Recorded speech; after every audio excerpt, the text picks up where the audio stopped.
Our approach to emerging market debt is to consider the reality for emerging markets. And the reality for emerging markets is that they're both buffeted by global capital flow, global macro matters, but at the same time, the trends, the idiosyncratic trends of individual countries can matter significantly.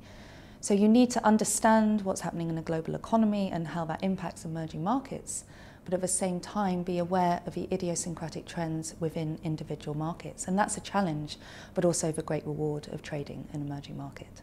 2020 has got off to a good start for emerging markets, and we're hopeful that this is a year where we see a more meaningful growth differential between emerging markets and developed markets.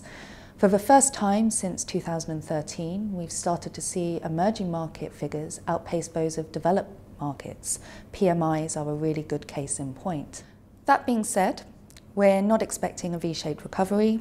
The core word here is stabilisation, with expectations for improvements on the upside. We've seen a signing of a Phase 1 trade agreement, and hopefully that will mean we see a decline in uncertainty and we can see a pickup in trade flow, which should benefit emerging markets. But on the other hand, we've had a flare-up in geopolitical tensions in the Middle East, and we do have to watch oil prices very carefully.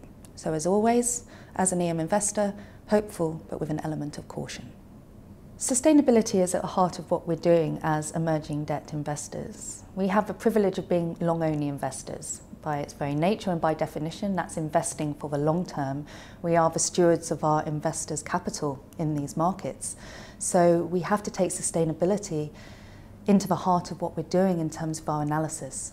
Sustainability in a context of emerging markets means long-term growth sustainability, debt sustainability, sustainability of natural resource management. And it means digging deeper. It means looking at education. It means looking at health. It means looking at environmental projects and impact of climate change. You have to go further than buying a report off the peg. You have to go out to these countries and visit the relevant organisations. And that's what we do.